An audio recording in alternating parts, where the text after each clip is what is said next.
If you're a custodial supervisor at a local high school, you know that cleanliness is key, and that the best place to get cleaning supplies is from Grainger. Grainger helps you stay fully stocked on the products you trust, from paper towels and disinfectants to floor scrubbers. Plus, you can rely on Grainger for easy reordering, so you never run out of what you need. Call 1-800-GRAINGER, click Grainger.com, or just stop by. Grainger, for the ones who get it done.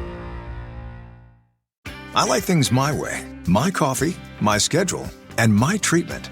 So I talked to my doctor about self-injecting with the Vyvgart Hytrulo pre-filled syringe, which contains efgartigimod alpha and hyaluronidase QVFC. It's injected under your skin, subcutaneously. It means I can inject in my space, on my time. It's my treatment, my way. Visit VyvgartMyWay.com. That's VYVGART MyWay.com. And talk to your doctor about Vyvgart Hytrulo. Brought to you by Argenix. Come to DSW for the shoes, stay for the fun. Because let's be honest, if shoe shopping isn't fun, are you even doing it right? So go ahead, try something new. Try something different. Good different. Try something that feels like you. You know, the real you. And then definitely brag about it later. Because at DSW, you've got unlimited freedom to play. With sneakers, boots, and everything in between for every style, mood, and occasion, you'll definitely find shoes that get you at prices that get your budget. DSW. Let us surprise you.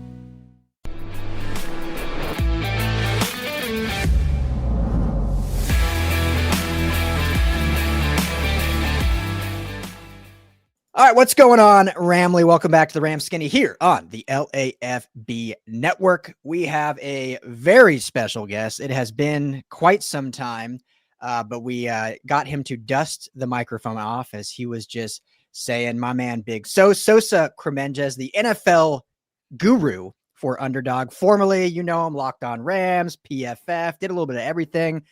Turf show times way back in the day. So our favorite brother from up north of the Ramley, Big Sos. What's up, man? How you doing? Oh man, I'm doing well. It's good to be back. Tough times here for Canadians with the World Series ending. I know a lot of our LA folks are feeling pretty good. Oddly enough, I am wearing an LA hat as well, which is crazy. So, but no, everything's good, man. It's good to be back in these streets a little bit. Dusted the mic off and, ready to chop it up about Rams ball. I wasn't going to bring it up, but since you did, I mean, World Series, pretty epic. Are you a pretty diehard Blue Jays fan? Was that a rough going? I'm actually not a baseball guy at all. But I'll always root for the hometown team. So I was watching that series, crazy series, but in typical Toronto fashion, we found a way to blow it. So tough, but in my lifetime, we haven't been in the World Series, so it's pretty cool regardless. I think the thing that did you in was when Vladdy Jr. wore the Austin Matthews Toronto Maple Leafs jersey to whatever game that was. I think it was just game one, which you guys dominated, but I think that did them in with the Maple Leafs juju there, unfortunately. It might have. Yeah, you're right. But good stuff. But Skinny got it. What's up? How you doing, Skinny T? What's up? Doing great. As always, 49ers week. It's always a weird one. Yeah. Fun one. Always rivalry week. So, really appreciate the time talking all things Rams. This team I think has been, obviously a very good football team. There's been some up and downs and whatnot, but overall I think they're one of the top teams in the NFC. But just how do you see it? Obviously always all plugged in. Like, where do you see this Rams team kind of sitting within the NFC and the NFL as a whole ecosystem? Yeah, so I think for anyone that's followed me, some people called me biased. I genuinely do think that the Rams are the best team in the NFL. And, I'm sure a lot of people feel that same way about at least a handful of teams right now. I think you could make the case that the Seahawks contingent probably feels the same way. And 49ers fans, despite the fact that that defense is banged up, they might feel the same way. And obviously, a list of teams, the Bills and whatnot. So, to me, I just see a team that's just really complete. That defense is going into the season. There was a lot of question marks, obviously, in the secondary and the cornerback room. And, I think even for me, even in season, I was questioning whether we had necessarily the right guys in the room to be able to fully compete. But I think when you pair it with the defensive line and the upgrades at linebacker, and you start to see some of these corners playing a lot better in recent weeks, like at Darius Williams, for example. I think Emmanuel Forbes, too, has done a good job recently just developing on the fly. It starts to make me really believe that this team can seriously compete. And obviously on the offensive side of the ball, I think, when it comes down to it, like, not only are they a productive offense, not only do I trust Sean McVay more than any other head coach in terms of not just the culture in the locker room, but being creative and being able to scheme offense when times get difficult. But when it comes down to it, I look at Matthew Stafford as not just a MVP candidate, and in my opinion, the favorite right now, but a guy that, if you're on the road or if you're, in the fourth quarter, game on the line, 2 minutes left in the game, like, is there a quarterback that you'd rather have playing right now than Matthew Stafford? And I don't know that I necessarily could say yes. And I know, again, same thing, you could make the case for Josh Allen or Patrick Mahomes or some of these other guys, but that's just such a rare quality that Stafford has. And, I think about the last 2 playoff trips that the Rams had where they shouldn't have been in those games. I don't think, like, the teams just weren't all that talented necessarily. You could see that there was a legitimate talent gap between the teams that they played, but they pushed the Eagles more than any other team did in the playoffs last year, and they probably should have won, to be quite honest with you, or should have at least been leading had they not had a miscommunication there on the offensive line. And then the year prior, same thing, they go to Detroit and clearly are not favored in any regard, and same thing, take it right down to the wire. And a lot of people thought it was a missed PI flag there on the 4th down to Puka Nacua. I don't know why I still remember that, but like, this is a team that's always exceeded above expectations. And now when I finally look at it, I think the roster and the talent has caught up to where not only are they going to compete in the playoffs, but I genuinely think, like, if this team can try to get themselves in a position to where they're, a top 2 or 3 seed, and they can really force teams to have to come to Los Angeles and stay home, I think that's just a different story. So, we'll see how the rest of this kind of season plays out. And it's going to be a really interesting, case study for the next few weeks to see how good this team really is, because it's one thing to beat up on, the Saints versus all these teams that they have coming up, the Seahawks twice, San Fran this week, of course, and then Tampa and Detroit and all these other really good teams. And we'll get a good gauge for what they are. But I believe in this team for sure.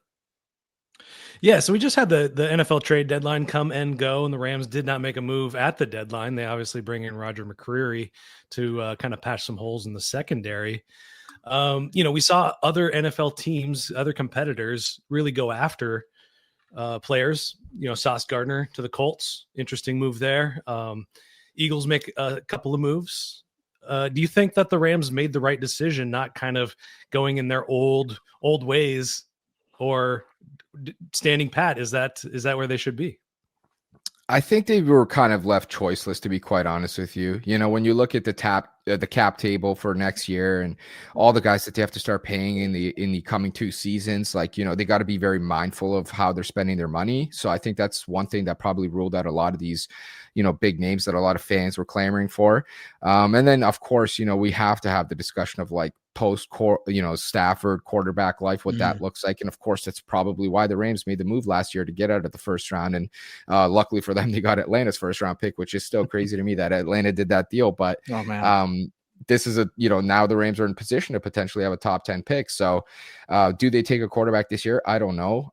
Could they use one of those first round picks to move out of the first round to get a first rounder the following year? Potentially, but at least it gives them a wealth of resources to be able to start planning for life after Stafford. And, we've been through this roller coaster now for a few years. It feels like where every offseason it's halfway retirement, halfway trade, and then he ends up coming back to Los Angeles anyway. So to me, I'm very mindful of that. If anything, if I was the Rams, I would have made maybe a smaller level deal, something similar to like the McCreary one, where it won't necessarily hamstring your future, but you could look to upgrade, a minor spot here or there.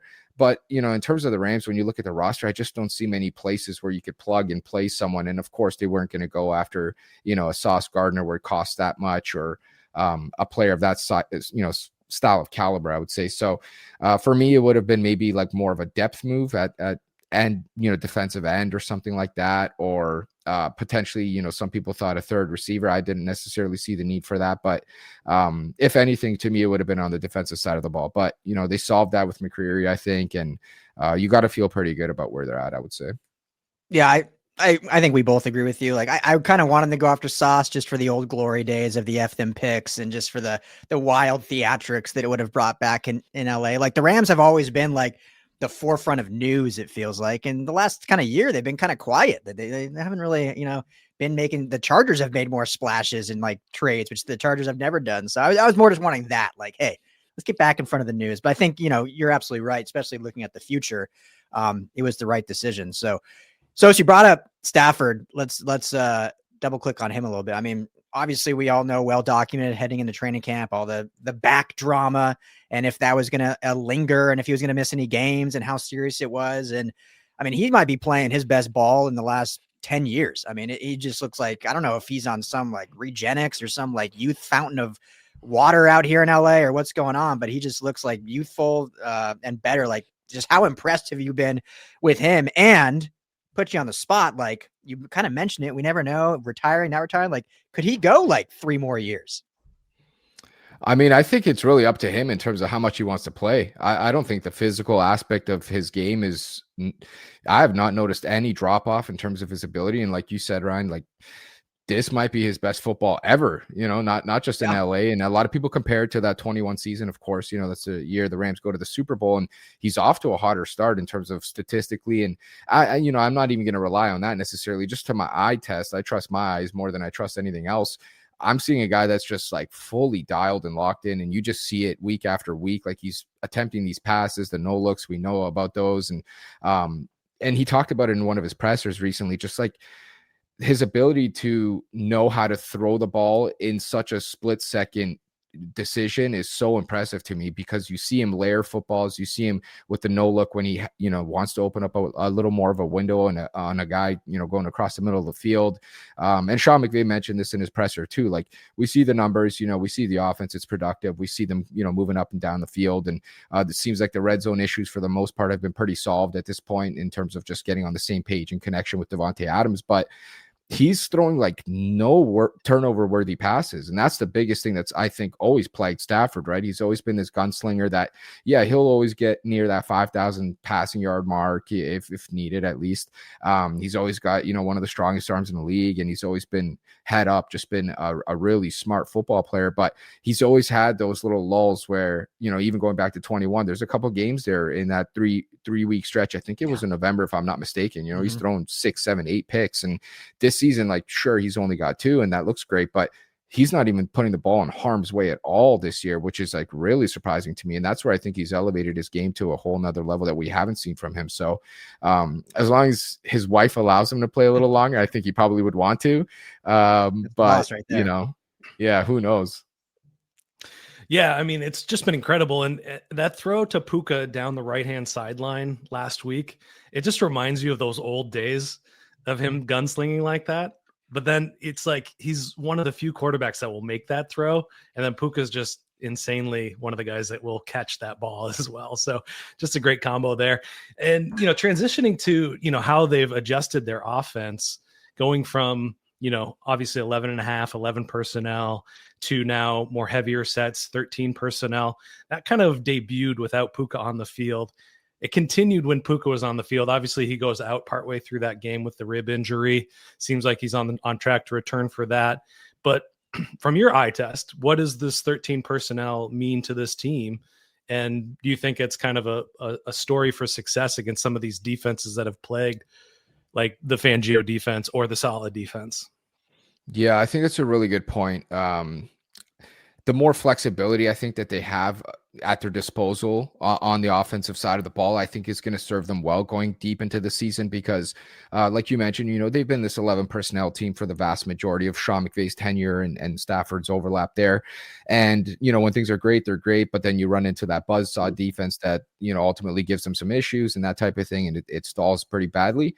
I think now, having been essentially forced into that position, like you mentioned, Ryan, with Puka being sidelined in that game, they didn't have much of a choice. And then I believe Tutu Atwell got hurt in that game as well. So they really had to trot out a lot of tight ends, not to mention the weather, obviously, too. So I think them being forced into that position probably opened Sean McVay's eyes a little bit more to know that he's got a lot of talent at his disposal. Not just that, but he's got the ability to mix and match a lot of these looks and really just go on either side of the spectrum here. Like, we're talking about just 2 completely different styles of offenses. So I think it should serve them well going deep into the season, when you start to, really, the way I look at it is ultimately the Rams have to get past a certain set of teams when it comes to the playoffs. The regular season is one animal, but when it gets to the playoffs, ultimately it's just a matchup league. And we've seen it, we saw it last year with the Rams and the Vikings game in the playoffs.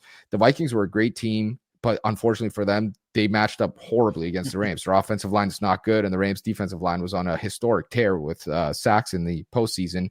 And just a simple mismatch in one sector of the game there can really flip that. And then the other place where my mind goes is like, okay, then the Rams go in the offseason, they rebuild this defense, and they're not out here adding, these superstar corners or these types of players. They go out and get a Nate Landman, and they go out and get a Puna Ford. And why did they do that? They obviously know that they have to surpass the Eagles at some point. And what do the Eagles do the best? They run the ball. So they go get two guys that help them really, adjust that part of their defense. So that's the way my mind goes when I think about like this offensive flexibility is just, certain teams are going to match up well in terms of certain structures on defense and how it looks in an 11 personnel style look. And then certain teams, you're not going to be able to do that. And now, them knowing that they can trot out these bigger looks and really just run the ball and try to control, the time clock and limit possessions on the other side of the ball is very beneficial to them, because now they can sort of lean into whichever game plan they think works best in a given week. So I think that's what's been kind of most exciting about Sean McVay's maturation as, not just a head coach, but as a play caller is, the continued kind of structure and adjustments that he makes. When he first came into not the league, but first became the head coach, we all know the famous like 11 personnel, and that was just the bread and butter, and hey, it worked. Like got him to a Super Bowl in year 2. So why change it? But now going from, zone running to gap running to power running to 11 personnel, 12 personnel, 13 personnel, like he's really adapting to what the defense is giving him, which I think makes it all the more lethal when they're able to do that. You mentioned the defense, Sosa, and, I'm a believer that when the season's done, Chris Shula will be like a top 5 candidate for a head coaching job. Whether he will get one or not is another story, but I think he'll certainly get interviews. I can't remember a coach, and I don't mean this disrespectfully, but that has done more with less when you just look at big name talent. Obviously the Rams have talent on defense, especially that front, that front with all the draft picks up there, but not a single drafted linebacker, all UDFAs. The back end is all guys that were basically castaways when you look at it. I mean, Quentin Lake's a 6th round pick, Akilla Witherspoon, no one wanted him. You look at that and what he's been able to do with this group, like just how awesome is it seeing Chris Shula? And do you think this might be the last year we see Chris Shula on the Rams sidelines? Yeah, I feel like he may as well probably book his ticket to Miami, right? Yeah. I hope it's not. I hope it's one of those situations where, like you said, Ryan, too, I would be stunned if he's not getting at least looks and positions to go interview. But I hope it's one of those situations where he interviews a couple times and it just doesn't pan out, and these teams head in different directions, and he ultimately has to come back to LA for another season and then he dips. I think that would be like the best case scenario right now for the Rams. I'm really hoping it's not one of those Brandon Staley situations where he's, the new hottest thing on the block 1 year. You don't even get time to really instill your program and it's out of there. So, but yeah, I mean, the performance on defense has been super impressive. I mean, I think the biggest thing for me is just they play as such a cohesive unit. And I think each layer of that defense is able to build on the one prior, and they do a really good job of making up for the lack of talent, I guess, if that's what you want to call it. Right. And you mentioned it too. It's like, a lot of these guys are cast-offs, and a lot of these guys are not first-round picks. And, even looking at the defensive line, Kobe Turner is a 3rd-round pick, and Byron Young was a 3rd-round pick. Like there's not, the Rams are the 2nd cheapest defense in the NFL, if I recall correctly, actually. So he's not been given, this crazy amount of resources to work with in terms of talent and capital and, all this type of stuff, but he's found a way to make it work. And I think for him too, just schematically, he does a really good job of being able to mix and match his looks. And the only game that I really think about where the Rams kind of frustrated me, I guess, on the defensive side of the ball, unfortunately for, everyone who's a Rams fan, was the San Fran game, that first half. It just felt like the Rams were playing very cautious, and I can understand why they want to keep everything in front and make you earn it. But I think they kind of fell into the trap of how San Fran wants to play. And it was like a tale of 2 halves, because the first half, it was all drives, long sustained drives for that San Fran offense. And they were able to move the ball and keep the clock, churning. And the Rams had very minimal possessions on offense. And then you could see the halftime adjustments as they came out of half. It was a totally different ball game. So my thing, outside of that game would just be like, continue to play aggressive. And I think if you get beat, that's part of the game. I don't like when these guys just play super cautious on the defensive side of the ball, and I understand why they do it, but I have to take the whole picture into perspective, and I look at the Rams offense and the quarterback. And so if you do get beat, that's an offense that I feel like can strike back and make up for that, lack of position, I guess, if you're put into that position from the defensive side of the ball. So that's for me the biggest thing, but I think just as a whole, the unit's been super impressive. Each layer has a player that's just completely standing out, the defensive line, take your pick, and then Landman at the next level. And of course, Quentin Lake on the back end with everything he's able to do too. So I hope he's back, but I'm bracing for the worst for sure. What's going on, Ramley? Ryan Dowd here. Before we get to the show, got to tell you quickly about our friends over at Sleeper, #1 sports app right now, and not just for season-long fantasy. They've got live score updates. They've got a chat you can communicate with other users. Plus, the best part is the daily fantasy feature, which is just like a live pick'em. Just choose 2 to 8 players across any sport. Choose more or less, and you can win real money. When you go to make your first deposit right now, use our promo code. You see it right down there, Rams LAFB, all one word. They're going to give you a match bonus up to $100. Put in $100, you get $100 free on top of that to play with. If you only want to deposit 10, they'll match you that 10. You're starting at 20. But wait, right now, any new users automatically get a $20 free entry to play with, no deposit required. However, you can stack that bonus, take that 20, go deposit whatever you choose up to 100 with that promo code RAMSLAFB, and they'll match you that. So now you've got extra free money to go play with. So check it out today. Download the Sleeper app. Tell them the guys over at the Rams LAFB sent you. Now, let's get on to the show. The offense has been playing so much better the last couple of weeks. I'm on the record for how I was not enjoying the third downs in the red zone. So we don't need to go back into that. But, looking forward, we've got some interesting games coming up over the next 3 weeks, specifically with the 49ers coming up here, which should, on paper, should be an offensive drubbing.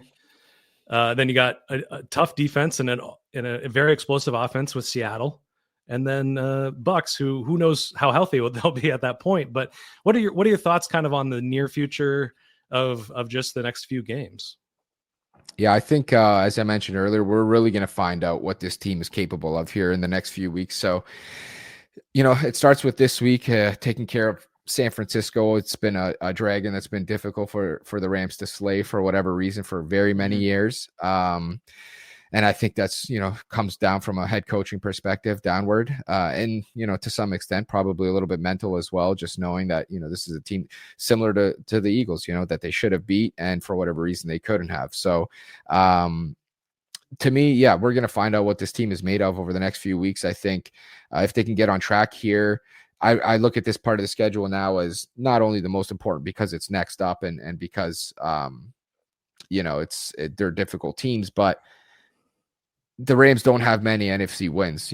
They have to really start plugging away at trying to get some of these NFC wins, obviously NFC West wins, because my mind is already thinking about week 17, looking at that playoff seeding kind of calendar and how it shakes out for the Rams. And unfortunately for them, they lose to the Eagles, they lose to the Niners, two teams that they should have beaten.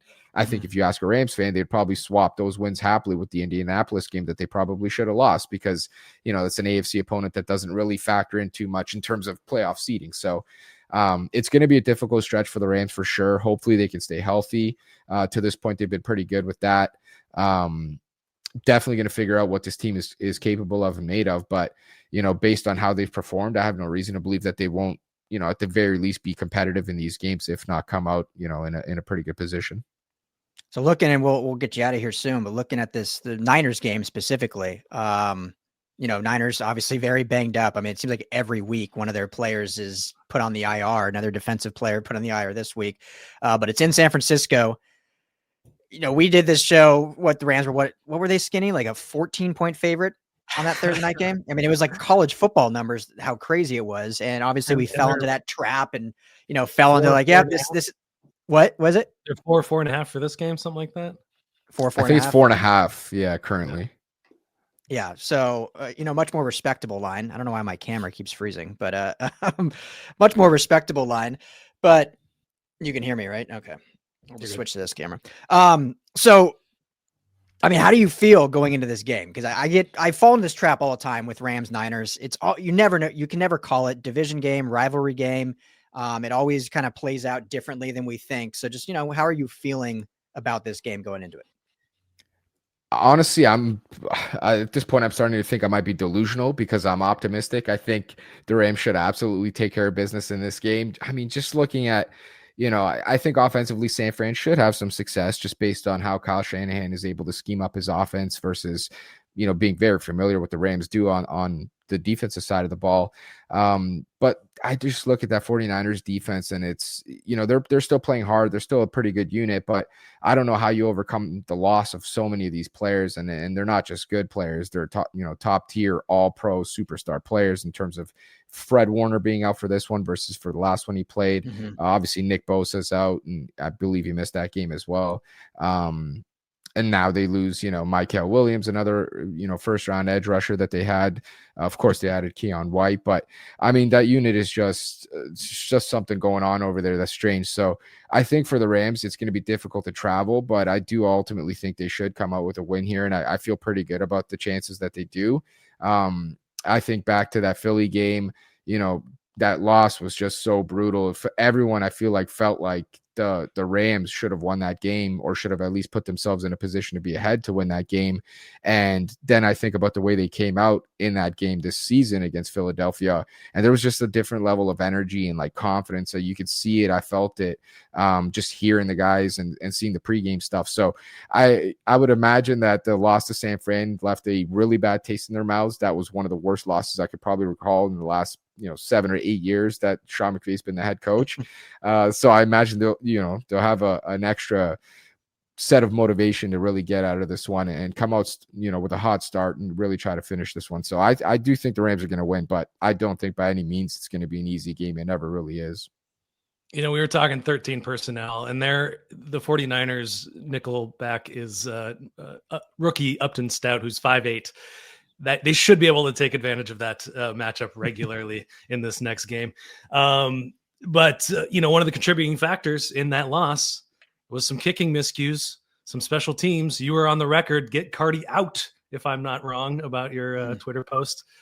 Is the kicker the answer for the Rams? If you're not familiar, they did sign another kicker for all of you listeners out there. He's called the thicker kicker. He's 5'11", 243 pounds. For reference point, I believe Omar Spates is also 243 pounds. Yeah, slightly different builds. Yeah, that's right. Slightly different builds between the two, between him and Spates. But, jokes aside, I think what they probably, based on Sean McVay's comments, he said that they were going to have a kicking competition this week. And I guess whoever comes out of that is going to be the kicker for the San Fran game. I would imagine they still roll with Josh Carty for this week at least. And I think in terms of where the Rams are at right now, it makes sense to make this move and make some of these adjustments on the special team side of the ball, just because they're not a team that generally pulls the plug really quickly on these types of situations. Like you even see it with just underperforming players. Troy Reader, for example, played forever and fans are still, clamoring for him to never get a snap again. And he somehow always finds his way into relevance. They're just not a team to make these decisions quickly. So I imagine that this is partially the mental aspect of, kind of lighting that flame under Josh Carty and letting him know that, nobody's going to be bypass the accountability of this team.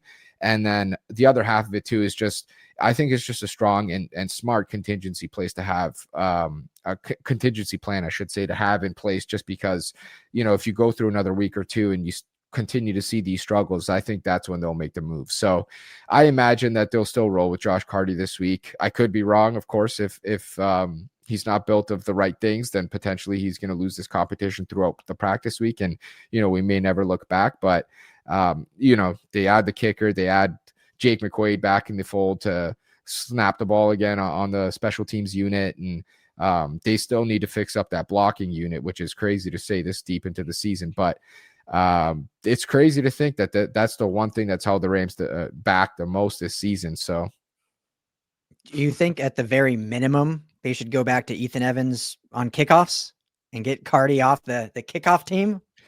You know what? I actually think that, to me at least, I think that's Josh Carty's saving grace right now. Yeah. It has to be like if you look at any metric right now based on, where opponents are starting after a kickoff in terms of yardage, the Rams are up there in terms of top 2, top 3. And I think back to that Philly game, he was the most important player arguably in that game. Like the Eagles started every drive inside of their own 15, some of them inside of their own 10, which is absolutely unheard of on the kickoff in this day and age. So I would say that's the one thing that's probably kept him alive. If he was just your average prototypical, kick it out of the end zone, they start at the 30 type of thing or whatever, I would have pulled the plug a while ago. But I think that's the one thing that's probably kept him alive, to be quite honest with you. So I do recall that they used to have Ethan Evans kicking on kickoffs. I'm assuming that's probably just for stronger leg. I'm not for sure certain why that is, but there is also the theory that Pat McAfee did share in terms of, is that new squib style kick that he has on the kickoff, is that potentially messing with his form in terms of actual field goals and changing the trajectory and, potentially the reason as to why some of these kicks are being blocked? I don't know. But it is an interesting conversation to hear, especially from someone who's, in the know as much as Pat McAfee is. Yeah, and Jordan Rodriguez also backed that one up with kind of her take on it. She did a big story about special teams and the K-balls, all that. She's in that camp as well. Ethan Evans last week did take 5 of the kickoff attempts. So if there's a trend there, we'll see if that continues or not. But I guess we'll get you out of here on this. Let's have a score prediction for the big rivalry game with the evil Empire up north. You know what? I'm going to say 27-20 for the Rams. I think the Niners will hang in there. I think the Rams should be able to cover the spread. I imagine the Rams should be able to, hold them out of the end zone at least a couple times, even in the event of a sustained drive. I think they've played pretty well down there in the red zone. And then offensively, they've done a much better job in the red zone for sure, just getting on the same page between Stafford and Davante Adams. And I think that's just going to be something I'm going to watch for the rest of the season in terms of, it's difficult to cover that guy down there in the red zone. He's just so good in terms of his release package. If you speak to any receiver in the last 15 years who they studied the most, a lot of people are probably going to say Davante Adams, just because of his ability to get off the ball in the line of scrimmage so cleanly. And that's what allows him to be so productive down there in that short, condensed area in the red zone. So I'm kind of looking at, like, do teams start to potentially vice him on the goal line here and shade, another defender that way? And if they do, then of course, then it's going to be a lot easier for the Rams to go find someone else down in the red zone or run the ball with, better numbers in the box type of thing. So I think the Rams will have a good game plan. I think they'll be able to win this game. I'm going to say 27-20. I'm sure I won't sound like an idiot here next week, hopefully. I love it. I mean, hey, I think this is a much better Rams team right now than when they first met. And this Niners team is still holding it together, but is almost more injured than they even were then, which is crazy to say. Obviously, I mean, Fred Warner is just an unbelievable loss. It'll be huge and hard to overcome. So, all right, I do got one final one for you. So I try to do a Canadian trip now once a year. We went to Vancouver last year, so I'm hoping to go to Toronto soon. So where's the spot I'm going? What's the restaurant, the bar, whatever the local food eatery? Where am I heading to? You know what? I'm so useless in this situation. For a guy that lives as close as I do to Toronto, I hardly go there. You should certainly go to Toronto, that's for sure. There's a wealth of options for you for sure in terms of restaurants and I guess nightlife and all kinds of stuff, which I try to avoid these days. Or even just style of food. Like, what's a good style of food in your area? Is there a specific, like, that's what we're like, LA, we're known for like tacos, right? Like LA is like the taco capital of the USA. So Ryan learned that Omaha is actually the home of the Reuben, fantastic Reubens out in Omaha, Nebraska. Reuben. Yeah. I'm from Nebraska. I didn't even know it was from there. Yeah. I would have never guessed that. Omaha. Yeah. The best. Well, the benefit to you, I would say, is we are insanely multicultural here. So you can just about find anything that you want. I would say, some of the Middle Eastern food is pretty damn good. Same thing with any sort of Asian style cuisine, I would say, is really good there. Of course, you got a lot of Italians around my area as well. So if you're into not necessarily mixing it up a ton and want to go with one of the classics, you certainly can do that as well. I would say the one thing that we lack here the most, at least for me, being out in LA a couple times and stuff, is the Mexican food. Like, we don't we're polarizing, right now in terms of what you guys have available to you versus what we have. Yeah. But yeah, I mean, there's so many options to choose from for sure. Yeah, I mean, Toronto and that whole area is one of the biggest, metropolitan melting pots, if you will. So, appreciate you as always, man. Last time you were on with me, I wasn't even doing the show with Skinny. He was here at LAFB, but not doing the show with me. I remember we had to pause mid-show because my daughter was like a year and a half and was like climbing out of her crib next to me. And I had to like, hey, hang on, let me take a break here. And now she's 5 and at school and in kindergarten. So it's been too long. But great to see you. Great work as always. I know you're killing it over there at Underdog. Anyone can follow him at QB's MVP on Twitter, and hopefully we'll kind of get you back into the whole podcasting game here with this one. So thanks for the time, brother. Really appreciate you. Absolutely. Thank you guys for having me, man. It's always fun to stop by and chop up some stuff about Rams ball. Love it. Well, there you go, Ramley. We will be back with plenty more Rams coverage heading up to this big game against the Niners.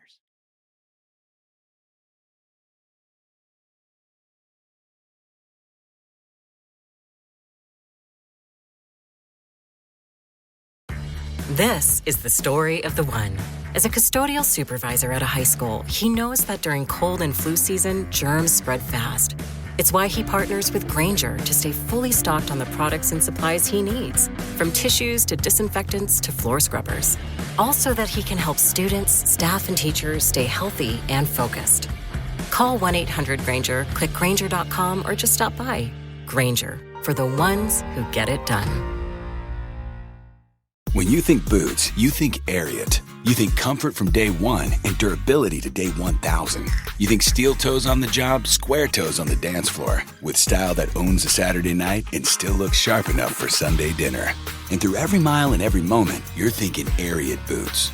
Boots that show up, stand out, turn bad ideas into better stories, and still punch the clock come Monday morning. Now, it's time to stop thinking and start shopping. Find your Ariat boots at Ariat.com or a retailer near you.